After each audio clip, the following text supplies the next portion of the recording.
ऐसा धोखा हमारे साथ किया, भोगोगे तुम। ये जो निकलता है ना भोगोगे, ये अकाट्य होता है।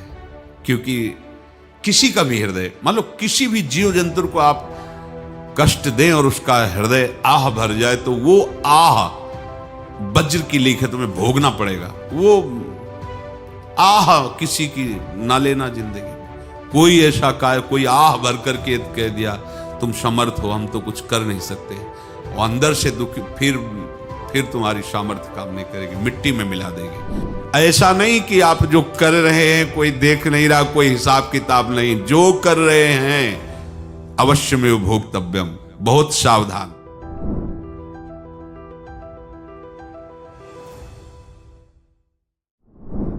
जीव स्वयं नित्य निरंतर कर्मों के जाल को रच रहा है और अपने आप को बांध रहा है। आपको मुक्त होना है, बंधना नहीं है। जीव का जन्म कर्मों के अनुबंध से होता है, कर्मों के बंधन से होता है, और उसको अपना ऋण चुकाना होता है। कर्मानुबंध ये बहुत सूक्ष्म विषय है। जैसे आप जिस परिवार में जन्म लिए हैं, तो उस परिवार के लोगों से आपका ऋण है, इसलिए उसी परिवार में आप आए हैं। और ऋणानुबंध उसको बिना चुकाए या बिना वसूल किए आप वहां से जाएंगे नहीं। आपको लेना है तो वसूल करना है, और देना है तो चुकाना है। ये पूर्व के जन्मों से निश्चित किया गया है। जैसे किसी के यहां पुत्र हुआ, जन्म से ही पैसा खर्चा शुरू हुआ, बड़ा हुआ तो उद्दंडता के द्वारा मार पूरे परिवार को क्लेश पर क्लेश देता चला जा रहा है। ये तुम्हारे कर्म का फल है। या ऐसे शक्तिहीन बुद्धिहीन ऐसे पागल पूरे जीवन सेवा करो, तुमसे अपना हिसाब चुकाने के लिए वो आया है। अब परिवार के जो सदस्य जुड़े आके, मतलब पत्नी आते ही पूरी हृदय में आनंद, परिवार में आनंद, और जीवन भर वो आनंद ही सुख देने के लिए उसका जन्म हुआ। वो अपना ऋणानुबंध मुक्त, और आते ही भयंकर क्लेश खड़ा कर दिया, बीच में दीवार और झगड़ा वैसा, फिर अतरे दिन मारपीट शुरू, कलह अशांति, पूरा जीवन नरक हिसाब करने आए। यहां ऋण चुकाए बिना कोई जा नहीं सकता, ऋण चुकाना पड़ेगा। किसी का ऋण वसूल करना है तो किसी को ऋण चुकाना है, दोनों काम करने होते हैं। अनेक जन्मों में अनेक लोगों के साथ हमने जो बर्ताव किए हैं, अच्छे या बुरे, वो होंगे। अब किसी आदमी को हम जानते नहीं, अचानक मिला, अचानक टक्कर लगा और मार पीट गाली गुप्ता सब कर दिया, चुपचाप सह लो। क्यों? ये आपका हिसाब है, पूर्व का हिसाब। हमारा उससे कोई द्वेष नहीं, कोई संकल्प नहीं। अचानक घटना घटी और हमसे द्वेष करने लगा, हमें पीटने लगा, हमें गालियां दे, ये हिसाब है, चुपचाप सह जाओ। अपने घर का भाई ही भारी दुश्मन बन गया और क्लेश दे, हिसाब है। एक प्रभुदत्त ब्रह्मचारी जी की वाणी में पढ़ा था, एक महात्मा जी भ्रमण करते थे, तो उस समय असरफियां चलती थी, मोहरें असरफियां, तो उनको भेंट में देते लोग। तो या तो ठाकुर सेवा में लगे तत्काल, या संत सेवा में तत्काल लगे, उसका संग्रह करके डोलना ये ठीक नहीं है। बैरागी के लिए सिद्धांत में ये ठीक नहीं है। तो जब 2, 4, 6, 8 ऐसे मोहरे हुई, तो उन्होंने विचार किया कि और भ्रमण करके जब काफी मोहरे हो जाएंगी, तो प्रयागराज में जब कुंभ पड़ता है, एक बार पूरे सब अखाड़े के संतों को, अलग अलग संप्रदाय सब संतों को बुलाएंगे और सबको पुआएंगे। अब साधु है तो यही विचार करेगा, और क्या विचार करेगा। तो उन्होंने एक ऐसे डंडा बनवाया, बेंत, जो ऊपर से चूड़ीदार और भीतर पोला, और मोहरे उसमें डालते गए। और भ्रमण, जहां जहां श्रद्धालु भगत थे सबके यहां जाना, और इच्छा रखना कि एक मोहर तो दे ही दे दक्षिणा में। कामना कोई भी हो वो बांधती ही है, ध्यान रखना। इसीलिए प्रभु जो चाहे वो करे, अपनी चाह नहीं रखनी चाहिए, अपनी चाह प्रभु की चाह में मिला देनी चाहिए। धीरे धीरे वो छड़ी भर गई। भ्रमण करने वाले महात्मा चूड़ी लगाई, इंतजार करते रहे। जब प्रयाग का कुंभ पड़ा तो चले। तो रास्ते में एक गांव में पूछा जाता है, जैसे कहीं रुको कि कोई श्रद्धालु ऐसा है जो संत सेवी है। तो कुछ लोगों ने बताया, हाँ एक परिवार है बहुत संत सेवी है और आपको मिलाते हैं उनसे। आइए महाराज, घर में रुका, खूब अच्छा हलवा पूड़ी पवाया और जो घर के मालिक थे चरण दबाए। चरण दबाते दबाते उनकी दृष्टि पड़ी उस डंडे पे। इतना मोटा और ऊपर से कुछ चूड़ी सी भी नजर आ रही, इस डंडे में तो कोई रहस्य है ही है। अब महात्मा जी को खवा पिला के सुला दिया। महात्मा जी जब सो गए तो पत्नी से धीरे से कहा, वो डंडा लाओ बाबा जी का। डंडा, वो चूड़ीदार जो ही खोला पलटाया तो सैकड़ों मोहरे। ऐसे संत रोज पधारे भगवान, तुम आनंद हो जाए फिर क्या। पत्नी से कहा, नाप के कंकड़ लाओ। वो तो महात्मा जी तो खाए खीर पूड़ी, आराम से सो रहे। रात में पूरी प्लानिंग करके उसमें कंकड़ भर के चूड़ी लगाकर सिराने रख दिया, सारी मोहरें हटा ली। महात्मा जी आराम से छड़ी उठाए तो वजन पक्का। वैसे बड़े लोग चतुर होते हैं, पर ये नहीं जानते कि कर्म कितना भयानक होता है। और उनकी कोई संतान नहीं थी, पर धन में इतना प्रेम उनको था। बहुत सावधान। साधु महात्माओं के पास जो अर्थ है, गृहस्थी अगर आता वहीं से है, पर अगर उसको जोर जबरदस्ती या किसी छल कपट से, तो वो उसका विनाश ही करता है। आज तक का प्रमाण है। अब उनको ये भाव पता नहीं होगा, या पता होगा तो लोभ के कारण वो उसको मान नहीं पाए होंगे। महात्मा जी गए प्रयाग में, किसी अखाड़े पर रुके और वहां प्रार्थना की कि कल जो है संपूर्ण अखाड़ों का निमंत्रण किया जाए और सब संतों को भोग पवाया जाए और उनको दक्षिणा भी दी जाए। महंत ने सोचा कि बहुत बड़ा है तो उत्सव है, क्योंकि प्रयाग में कितने हजारों संत महात्मा सब। तो उनका, महाराज बोरों इसमें चीनी और टीनों घी लगेगा, सब व्यवस्था। बोले आप मंगाइए, एक एक हिसाब हम करेंगे, हमारे पास सब व्यवस्था है। बोले कुछ तो पहले दे दो, इकट्ठे देंगे हम। उनको था कि अगर हम छड़ी खोला और दो चार मोहरे दी, किसी को पता लग गया तो गड़बड़ हो सकती। बोले हम भंडारे के समय आखिरी में सब कुछ आपको दे देंगे। ठीक है। वो अपने पास से पैसे लगाकर खूब जितना सामग्री सब लाए, लाखों की, और सब संतों को निमंत्रण कर दिया। संत जन निमंत्रित हो गए, भंडारा बन रहा है। तब वहां के महंत है और उनका देखो भंडारा भी बन रहा है, संतों को निमंत्रण। अब आप अर्थ की व्यवस्था कीजिए, क्योंकि इतनी बड़ी हमारी सामर्थ्य नहीं थी जितना हमने किसी तरह हमने व्यवस्था की। अब मुझे अर्थ चाहिए, तभी आगे की व्यवस्था बढ़ेगी। संतों को दक्षिणा देंगे और जिनसे अर्थ लिया उनको दे। देखो रसोई बन गई है सब। उनका छत में विश्वास नहीं तो ये अभी चूड़ी खोली। उनको तो था ना कि मोहरे हैं, कंकड़। तो अब जैसे कितना उनको सदमा लगा होगा, हजारों संतों का निमंत्रण, रसोई बन, मतलब संत हो के छल कपट। तो उनका, महाराज आपने तो हमारा नाश कर दिया, जो महंत थे। अब बताओ, रसोई बन गई, संत निमंत्रित हो गए और आप ये कंकड़ दिखा रहे हैं हमको। आपने तो हमें बर्बाद कर दिया, हमारी इतनी सामर्थ्य नहीं थी, आप पहले बता देते। संत होकर ऐसा छल कपट। अब वो बोले तो क्या बोले, क्योंकि उनको पता था कि मोहरे हैं इसमें। अंदर से उनका चिंतन गया उसी सेठ के पास, अच्छा ऐसा धोखा हमारे साथ किया, भोगोगे तुम। ये जो निकलता है ना भोगोगे, ये अकाट्य होता है। क्योंकि किसी का भी हृदय, मान लो किसी भी जीव जंतु को आप कष्ट दें और उसका हृदय आह भर जाए, तो वो आह वज्र की लेख है, तुम्हें भोगना पड़ेगा। वो देखो भीष्म जी को भोगना पड़ रहा है ना। सांप को ऐसे धनुष की नोक से उठाया और बंबूल के कांटों के ऊपर फेंक दिया, कई दिन तक शेदा हुआ, वो आह भर करके मरा। तो आपको 6 महीने बाणों की सैया पर आह किसी की ना लेना जिंदगी में। कोई ऐसा कोई आह भर करके कह दिया तुम समर्थ हो, हम तो कुछ कर नहीं सकते, और अंदर से दुखी, फिर तुम्हारी सामर्थ्य काम नहीं करेगी, मिट्टी में मिला देगी। फिर ये तो संत थे और भगवत आराधना के लिए, संत आराधना के लिए ही ऐसा किए हुए थे।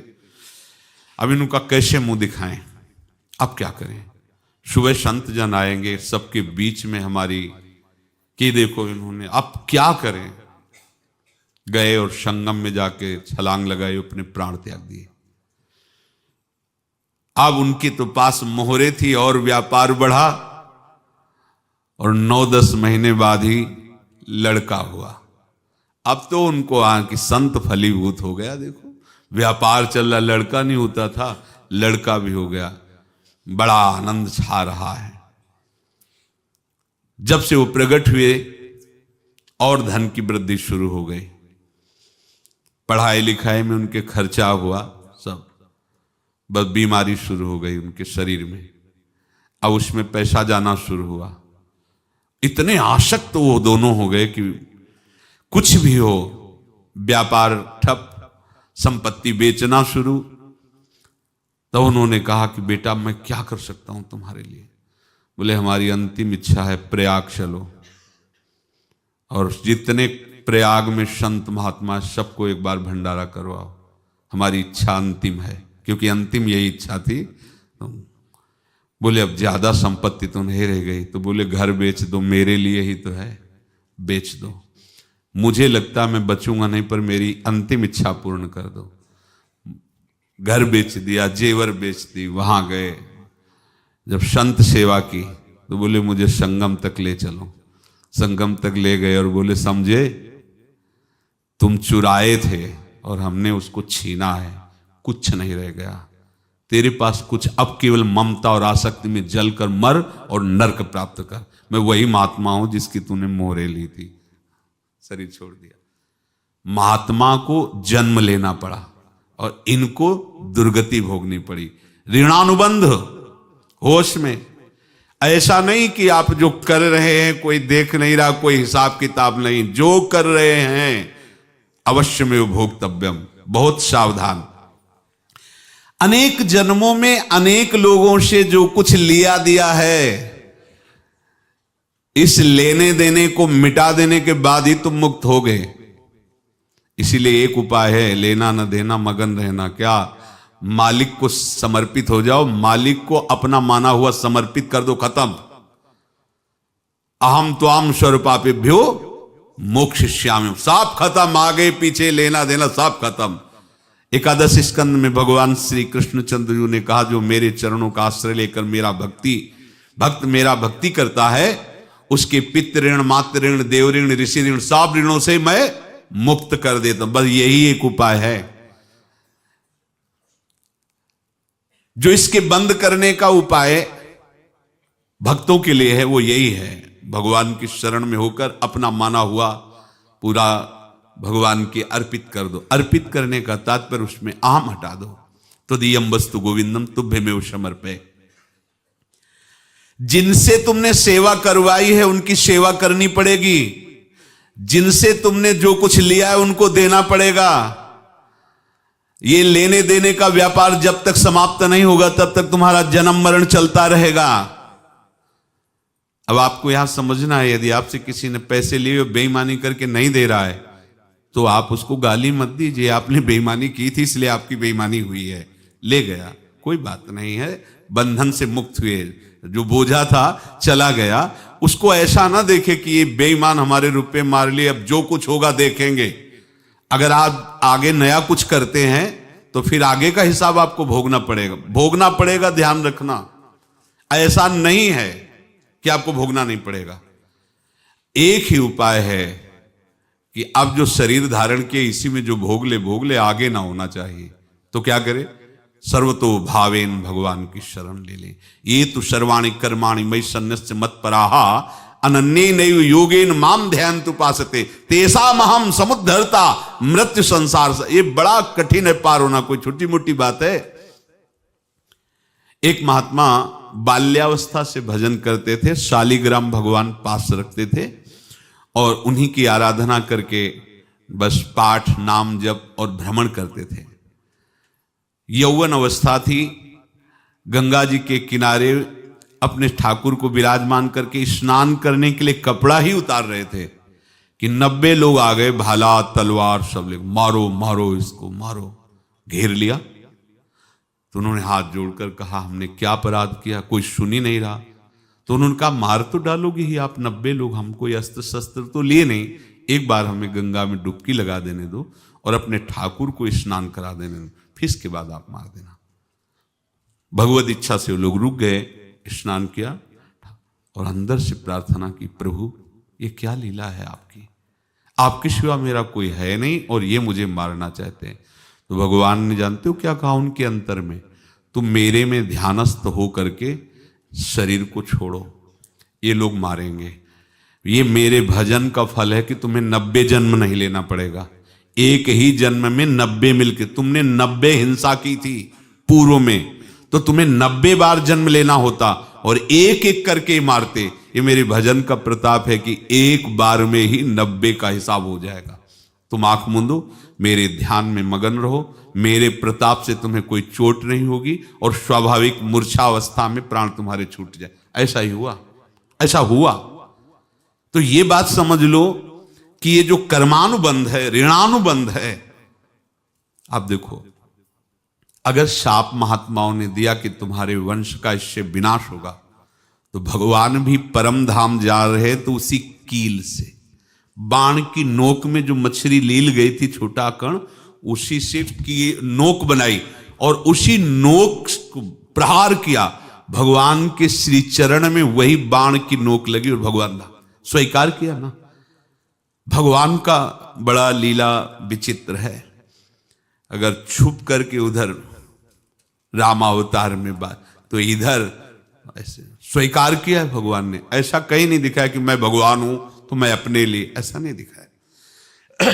नारद जी का हित किया पर नारद जी ने शाप दिया तो भगवान ने स्वीकार किया। बंदरों ने ही सहायता की, जैसा बोले थे वैसा। ये लीला इस शरीर में भोगनी पड़ेगी। हाँ, ज्यादा को कम में भुगता देंगे, पर अब अगला शरीर ना मिले, इसके लिए सर्वतो भावेन भगवान के आश्रित हो जाए। जैसे आपने दुकान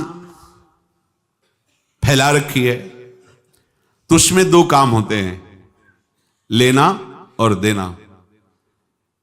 किसी को उधार दिया है तो हमें उसे लेना है, और कोई नगद देकर सामान ले रहा है तो उसे सामान देना है, या उधार लिया है तो हमें उधार देना है। अब अगर दुकान बंद करनी है तो तुम्हें देने वालों पर जोर देना है, लेने वालों पर जोर नहीं। लेने वाला तो जाओ हम क्षमा किया, समर्पित किया, हमारा कोई संबंध नहीं, खत्म हो जाए, वो खुशी हो जाएगा। लेकिन देने वाला तुम अगर दुकान भी उठा दोगे तो जहां भी रहोगे तुम्हारे पास वो आएगा, लाइए हमारा। तो देने पर नजर रखिए, जिसका जिसका हिसाब है वो आपके सामने आता जाए, हटाते जाओ। लेने पर नजर मत रखिए और दुकान फौरन उठा दीजिए, नहीं अगर लेते देते रहे तो चलता रहेगा। आगे चलकर कुछ लेना न देना, मगन रहना बस अपने प्रभु के चिंतन में। अब हम कैसे जाने कि किसको क्या देना है, हमें क्या पता? तो हम पूरा हिसाब जिनको पता है उनको दे देते हैं, समझ रहे हो? उनको पता है क्या लेना है क्या देना है, तो इनके पास पहुंच गए, या सरकारी हिसाब से सब बराबर कर देंगे। हमको अपनी जिम्मेवारी इनकी चरणों में समर्पित कर देना है, तभी हम जीवन मुक्त होंगे। ये रहस्य की बात है। प्रभु कह रहे हैं, यस्य सर्वे समारंभाः काम संकल्प वर्जिताः ज्ञानाग्नि दग्ध कर्माणं तमाहु पंडितम बुधाः। जिसके संपूर्ण कर्मों के आरंभ संकल्प और कामना से रहित हैं, तथा जिसके संपूर्ण कर्म ज्ञान रूपी अग्नि से जल गए हैं, उसको ज्ञानी जन भी पंडित कहते हैं, बुद्धिमान कहते हैं। पूज्य श्री भाई जी महाराज कह रहे हैं, जैसे वहां ज्ञानाग्नि से दग्ध कह रहे हैं, तो अपने वृंदावन वासियों का प्रेमाग्नि से सब कर्म संस्कार दग्ध होते हैं। जिस समय आपके हृदय में भगवत प्रेम का प्रादुर्भाव होगा तो लेश मात्र कभी तुम्हें दुख नहीं भोगना पड़ेगा। प्रेम का प्रादुर्भाव होते ही दुख का नाश हो जाता है, महासुख। जब प्रेम का प्रादुर्भाव होगा तो समस्त पाप भस्म हो जाते हैं, अशांति नष्ट हो जाती है, संसार ज्वाला स्पर्श भी नहीं कर सकती है। जब भगवत प्रेम का प्रादुर्भाव होता है तो हो सकता है उस उपासक के जीवन में दुखों का पहाड़ टूट पड़े, परिवार खिलाफ, शरीर रोगी, अव्यवस्था, बहुत बहुत कुछ, सब कुछ। कह रहे हैं इतना सब होने पर भी उसके हृदय में कोई भी दुख नहीं होता। ऐसा सामर्थ्यशाली भगवत प्रेम है। भगवान के चरणारविंद का जिसके हृदय में प्रेम है, भारी से भारी दुख भी उनको विचलित नहीं कर सकता।